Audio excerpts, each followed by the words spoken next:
ang mga kwento ng pag-ibig, kwento ng buhay at kwento ng pag-asa dito sa Barangay Love Stories. Love Stories. Isa sa mga pinaka-memorable na tao sa buhay natin ay ang ating mga katrabaho. Sila din ang palagi nating nakikita at nakakasama sa araw-araw.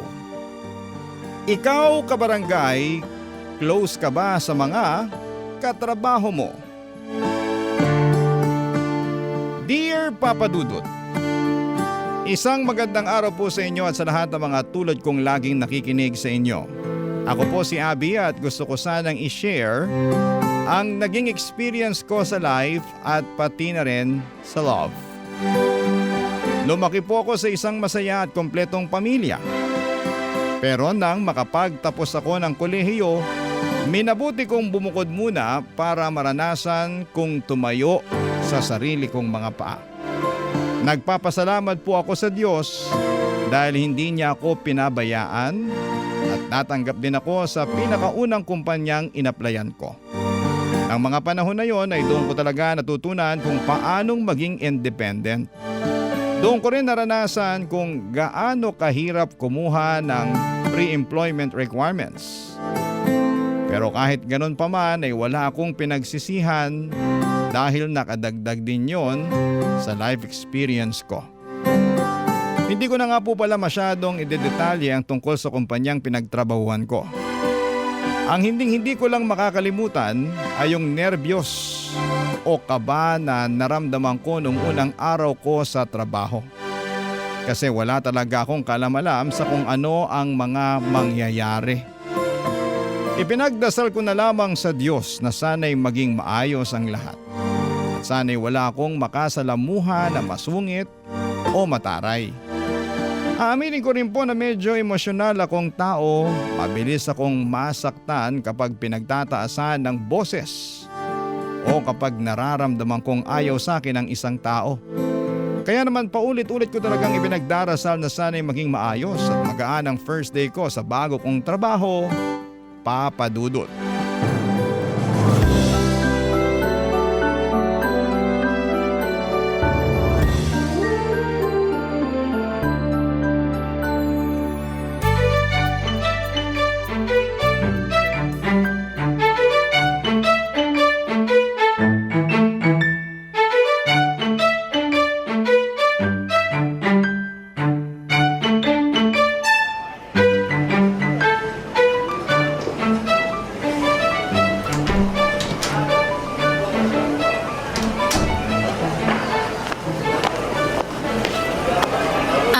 Kuya, excuse me. May nakaupo po ba dito? Wala miss. Bakante yan.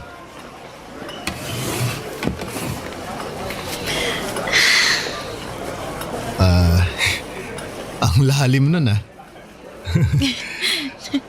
Ayos ka lang? Sa totoo lang, kinakabahan ako eh. Ha? Bakit ka naman kinakabahan? First company ko kasi to. Kaya naman pala. Pero huwag kang mag-alala. Wala namang mangangagat sa'yo dito. Uy, Tony nga pala. Abby, hulaan ko. Siguro hindi mo first company to, no? Paano mo naman nasabi yan? Kasi sa kilos at tono ng pananalita mo, parang sobrang confident mo na. Hindi naman. Pero tama ka, ang totoo niyan. Sa'yo ko lang sasabihin to Ano yun? Pang-walong company ko na to. Wow naman! Kung ganun, ayos lang ba sa'yo kung sakaling lapitan kita kapag may tanong ako? Yun lang ba? Basic. Walang problema sa akin yan. At huwag kang mag-alala, sa umpisa lang yan. Sinasabi ko sa'yo, kapag nagtagal ka na sa industriya na to, maniwala ka sa akin. Masasanay ka rin. Ay, naku, sana nga, no? At sana masanay ako as soon as possible kasi ayoko yung tipong nakakaramdam ako ng kaba. Alam mo yun? Hala? Uy, yan na yata yung trainer natin. Good day, everyone. Ako nga pala si Agatha. At ako ang magiging trainer nyo. At kung makakapasa kayo ng training, ako din ang magiging supervisor nyo. Alright? So, okay. Kilalanin muna natin ang isa't isa. At pagkatapos niyan, magkakaroon tayo ng discussion tungkol sa company policies. Okay? At ituturo ko na rin sa inyo lahat ng basics para magawa nyo ng maayos yung mga task nyo. Okay ba yun, guys?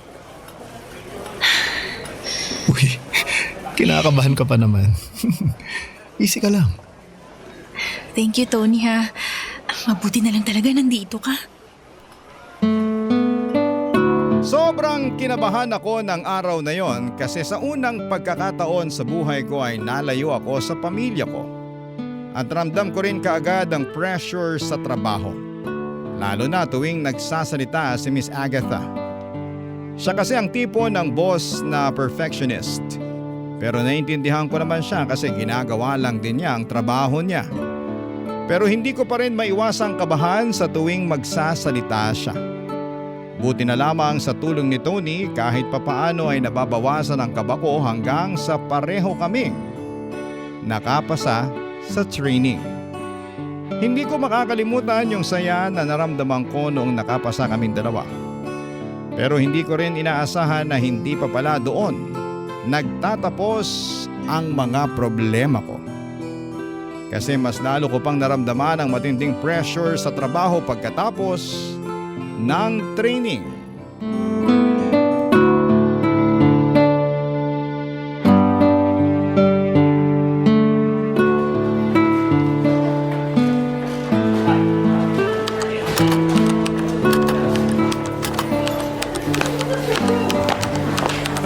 Abby, kailangan nating mag-usap. I-lock mo muna yung computer mo. Ha? Sige po, miss. Sandali lang, ha.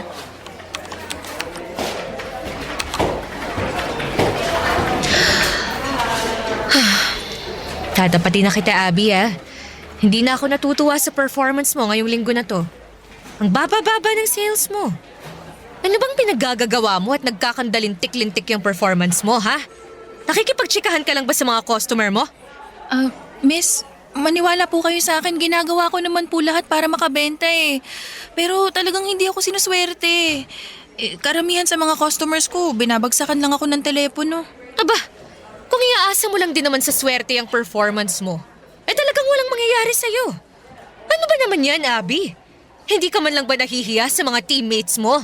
Hinihila mo pababa yung team natin eh. Sa inyong lahat, ngayong week na to, ikaw itong may pinakamababang sales. Pasensya na po talaga. Gagalingan ko na lang po sa mga susunod ko na calls. Promise po. Huwag kang mangako. Gawin mo na lang. Pati mo kasi gayahin tong si Tony, ha? Nako, Tony. Pwede bang hawaan mo tong si Abby? Nang sa ganun hindi napapahiya yung team natin. Miss Agatha, relax lang po kayo. Ako na pong bahala dyan. Mabuti naman kung ganun. Yung pinag-usapan natin, Abby, ha? Opo, miss.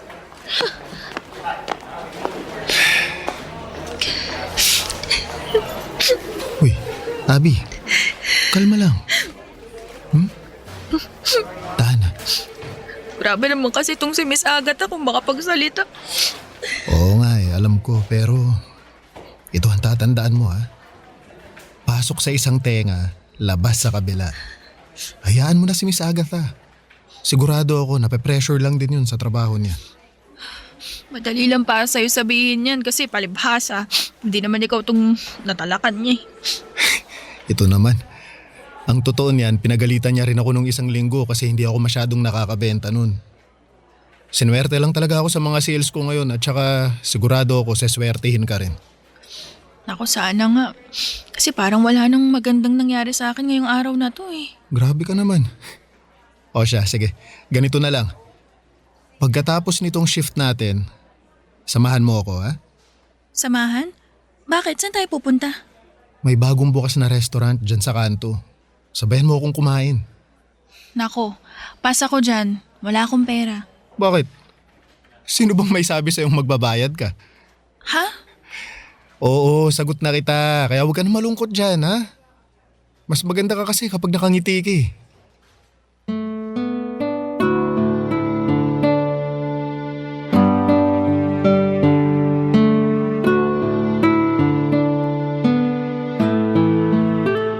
Panahong yon ay doon ko unang naramdaman na parang may namamagitan sa amin ni Tony. Habang tumatagal ay mas lalo kong napapatunayan sa sarili ko na unti-unti na akong nahuhulog sa kanya. Kahit gaano ako ka-stress sa trabaho ay nagkakaroon ako ng kakaibang gana na pumasok sa trabaho tuwing naiisip ko siya. Yung tipong parang gumagaan ang lahat. Basta alam kong makikita ko siya o makakausap man lang.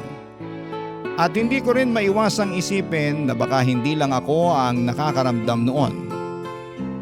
Sa mga simpleng bagay, ramdam na ramdam ko kasi yung effort ni Tony.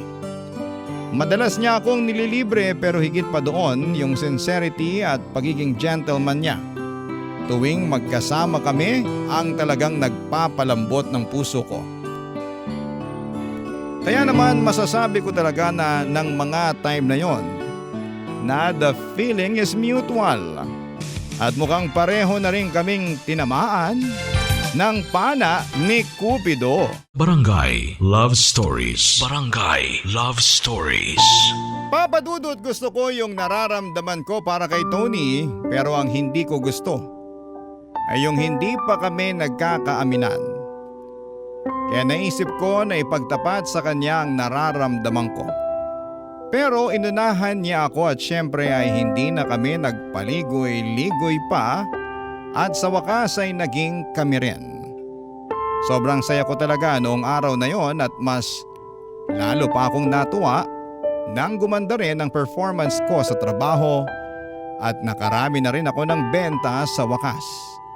Hanggang isang araw ay nagpa-meeting si Miss Agatha at biglang bumagsak sa akin ang tila maitim na ulap. Nang marinig ko ang mga sinabi niya sa meeting na yon, Papa Dudut.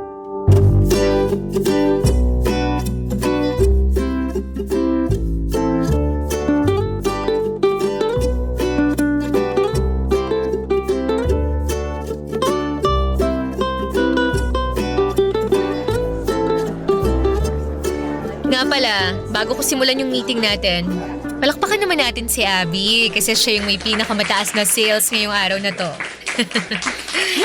Thank you, miss.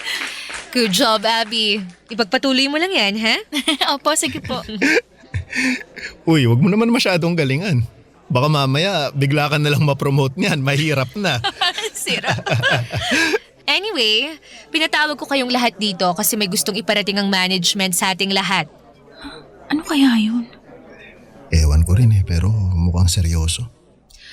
Pinaparating ng management na simula ngayon, mahigpit na pinagbabawal na makipagrelasyon kayo sa co-workers nyo. Engaging in any romantic affair with your co-workers is against company policy.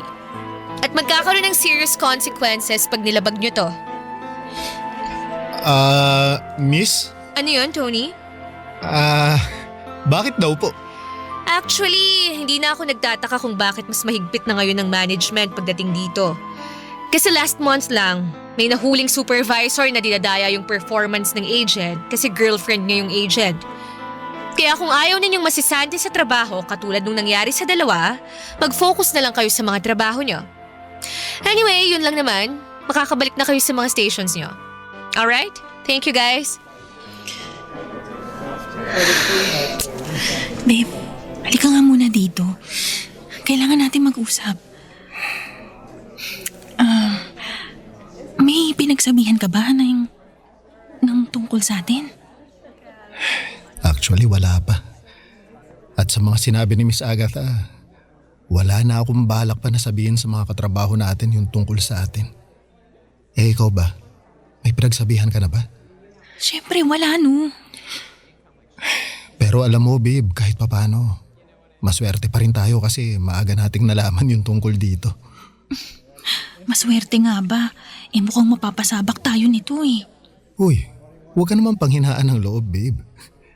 Alam mo, sa palagay ko hindi tayo mahihirapan kasi marami sa mga katrabaho natin ang iniisip na parang mag-best friends lang tayo eh. Basta, mangako ka na lang sa akin na wala kang pagsasabihan para safe tayo ha, okay? Eto naman, oo nga, oo. Bakit? Wala ka bang tiwala sa akin? Siyempre meron, pero alam mo na, naninigurado lang. Tsaka isa pa, kung wala akong tiwala sa'yo, sa tingin mo ba makikipagrelasyon ako sa yung hayop ka?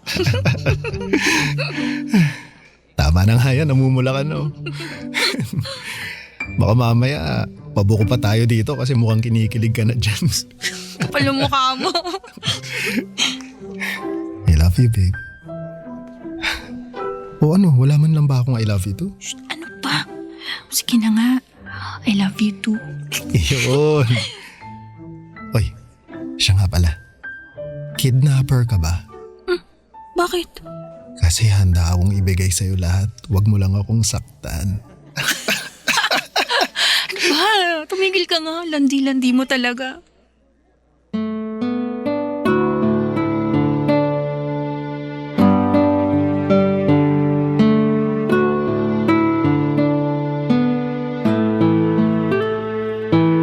Talagang nagpapasalamat ako na wala pa kaming napagsabihan ni Tony tungkol sa namamagitan sa amin. Kaya kahit papaano ay masasabi ko pa rin na swerte pa rin ako ng araw na yon. Pero long story short ay hindi naging madali ang relasyon namin sa loob ng opisina. Lalo na at kakasimula pa lang namin ni Tony noon. May mga pagkakataon na gusto naming maging sweet sa isa't isa. Lalo na kapag nakikita naming pagod na pagod ang bawat isa sa aming trabaho. Pero hindi namin magawang damayan ang isa't isa dahil baka mahuli kami. Unti-unti na rin nababawasan ang mga pagkakataon na sabay kaming kumakain. At kailangan din naming maging maingat sa bawat post sa social media dahil baka magdulot pa ito ng problema. Pero kahit na anong ingat namin ni Tony ay hindi pa rin namin naiwasan na maging sentro ng tsismisan. Lalong-lalo na sa mga marites namin na mga katrabaho.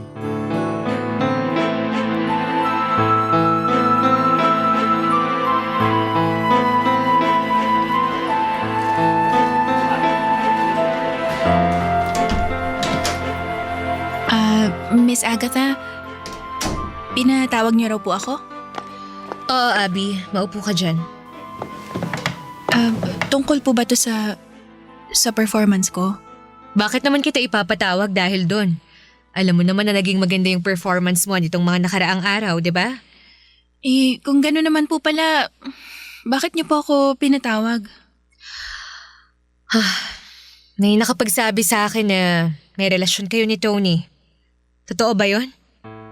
Sino pong nagsabi sa inyo niyan? Hindi na importante kung paano nakarating sa akin ang balita. Yung sa akin lang, alam mo naman ang company policy, di ba? At ang mas nakakapanghinayang pa dun, kung kailan gumaganda na ang performance at sales mo, saka ko pa malalaman na may ginagawa kayo na pwedeng-pwede niyong ikapahamak. Pero miss, nakita niyo naman po na hindi naman naapektuhan yung trabaho ko, di ba? I mean, ginagalingan ko naman po kahit papano. Oo, alam ko. Aba, kung ako lang ang masusunod, walang problema sa akin to. Pero kapag nalaman to ng higher management, sigurado akong hindi ka nila bibigyan ng konsiderasyon. Sorry po talaga, miss. Alam mo, Abby, ayoko sanang manghimasok sa personal life mo kasi labas na ako doon. Pero pareho kayong under ni Tony sa akin.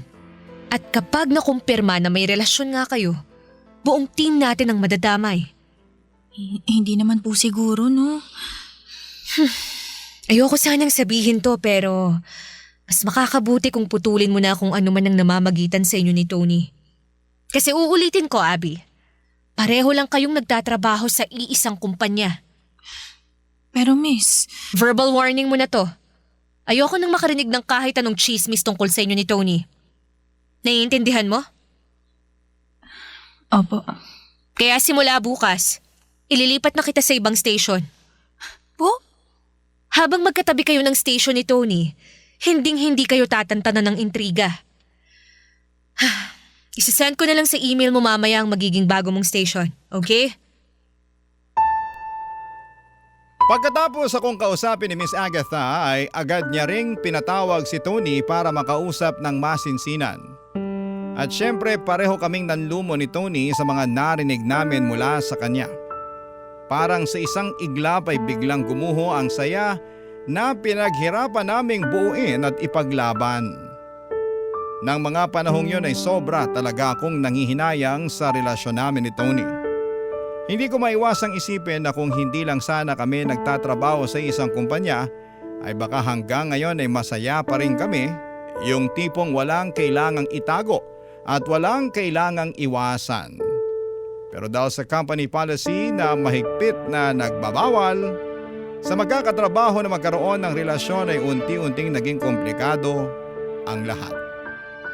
At ang pinakamasakit, unti-unti na rin akong napipilitang lumayo sa taong naging sandalan ko sa bawat pagod at stress sa trabaho. Dahil natakot akong mawala ng trabaho ng mga panahong yon, Papa Dudut. Barangay Love Stories. Barangay Love Stories. Kahit masakit at kahit sobrang hirap ay pinagpatuloy pa rin namin ni Tony ang relasyon namin. Pero hindi na ito katulad ng dati, Papa Dudut. Unti-unti nang nawala ang gaan at saya. Lalo na kapag nasa opisina kami, kailangan naming magpigil, umiwas at magkunwari kahit pareho na kaming nasasaktan at nagtitiis. Sa sobrang gulo ng isipan at damdamin ko ng mga panahong yon ay naisip ko na baka mas makabubuti kung ibubuhos ko na lamang ang lahat ng oras at effort ko sa pagtatrabaho. Halos wala na akong ibang inisip kundi ang pagbutihin ang trabaho ko. Madalas ako mag-overtime at pinipili kong mapagod para lamang kahit papaano'y makalimot hanggang sa dumating sa puntong na-promote ako. Pero kasabay ng pag-angat ko, pakiramdam ko ay parang unti-unti na rin akong nawawala sa sarili ko. Yung tipo na parang nagiging alipin na ako ng salapi. Araw-gabi puro ipon at trabaho na lamang ang nasa isipan ko. At hindi ko namamalayang napapabayaan ko na pala si Tony at ang relasyon na minsan naming pinaglaban, Papa Dudut.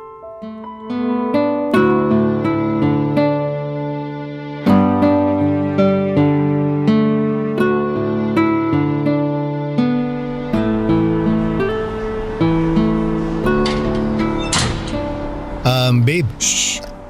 Ano ba?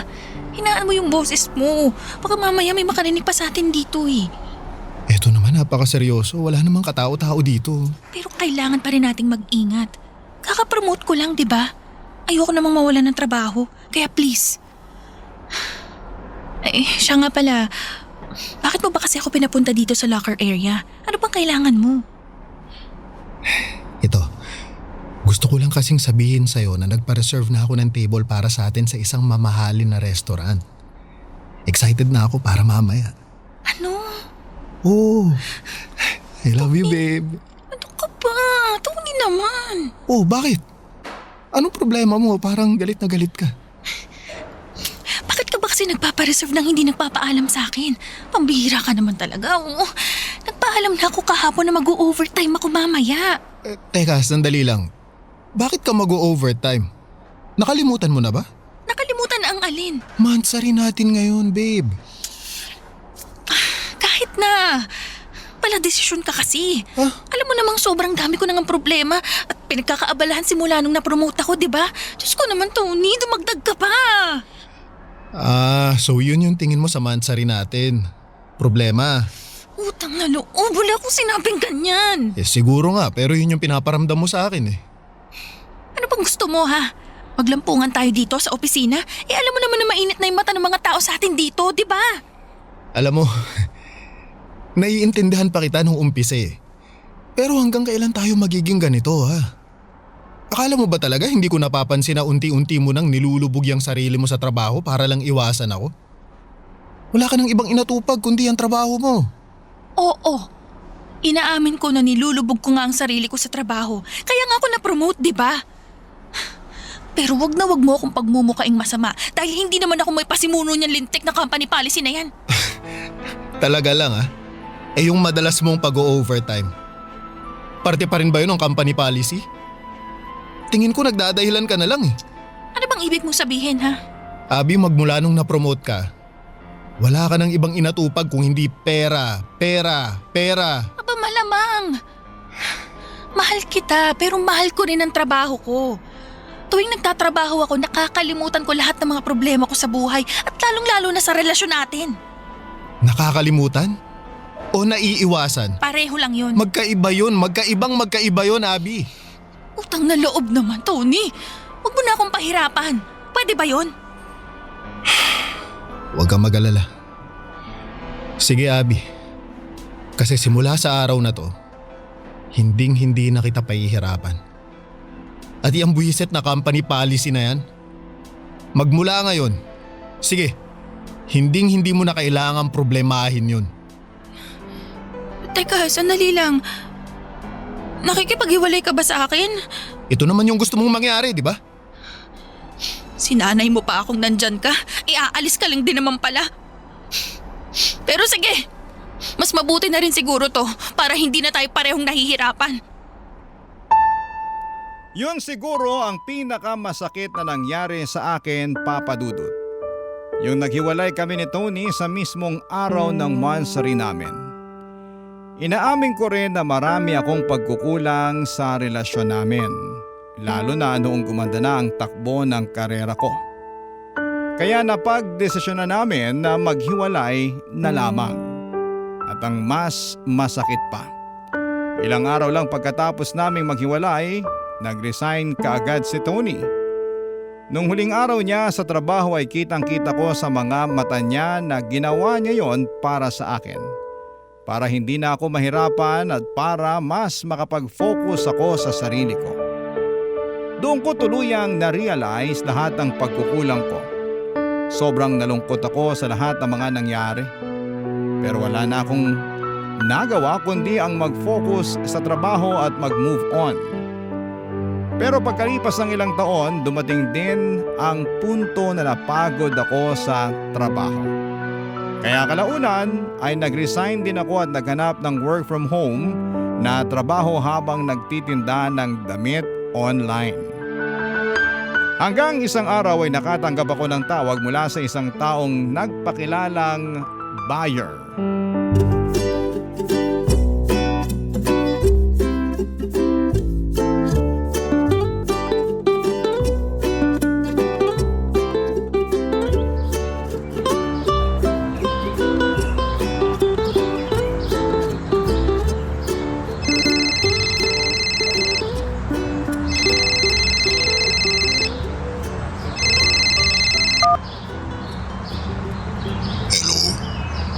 Hello?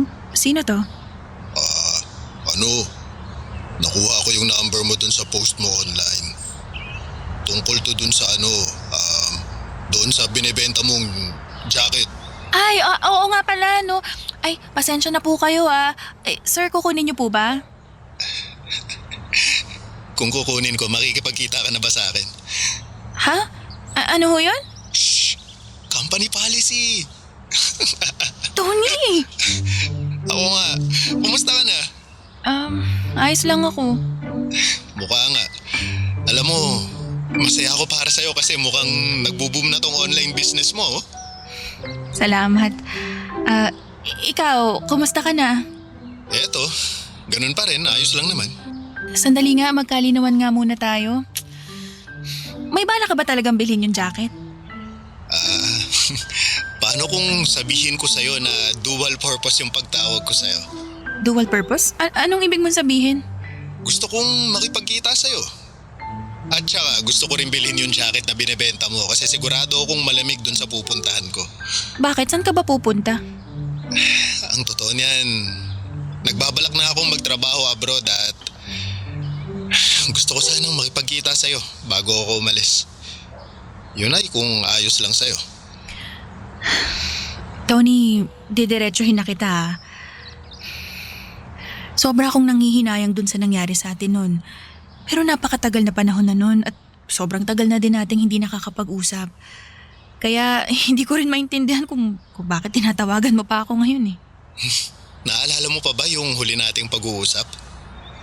Yung naghiwalay tayo sa mismong araw ng monthsary natin?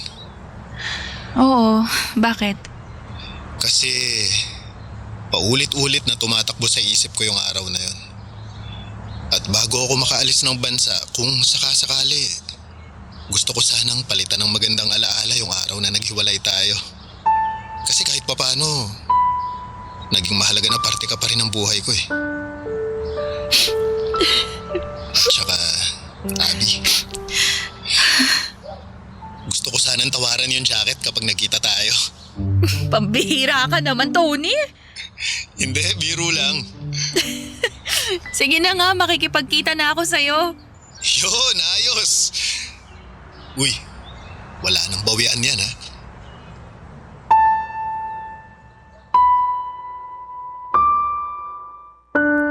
Makikipagkita na ako kay Tony sa susunod na linggo at ang totoo niyan ay hindi ko pa alam kung ano ang mangyayari o saan hahantong ang usapan namin. Pero siguro'y babalitaan ko na lamang kayo kung may mangyayari man. Sa puntong ito, ang masasabi ko lang talaga, Papa Dudut, ay nangihinayang ako tuwing naaalala ko ang mga panahon na masyado akong naging abala sa buhay ko. Ang dami kong pagkakataon na sinayang, mga sandaling hindi ko naparamdam kay Tony kung gaano siya kahalaga sa akin. Masyado akong nagpadala sa mga nangyayari sa paligid ko, kaya nakalimutan kong pahalagahan ang mga taong mahal ko at nagmamahal sa akin. Wala pang kasiguraduhan kung maibabalik pa namin ang matagal nang naudlot at natapos. Pero kahit papaano'y masaya ako na nagkapatawaran na kami at may pagkakataon pa rin kami na mag-usap ng maayos. May kaunting lungkot sa puso ko pero may kasamang pag-asa rin na ibabalik ang mga sandaling minsang nawala. Siguro ang maipapayo ko lang sa lahat ng mga nakikinig ay dapat ay matuto tayong maglaan ng oras para sa mga mahal natin sa buhay. Kasi palaging nasa bandang huli ang pagsisisi. Dito ko na po tatapusin ang sulat ko at maraming salamat po sa pagbibigay sa akin ng pagkakataon na maikwento ang naging karanasan ko kasama ang lalaking minsan ay naging sandalan at karamay ko sa panahon ng pag-aalinlangan at hirap. Ang inyong forever kapuso at kabarangay, Abby. Kwentuhan naman tayo dito sa comment section.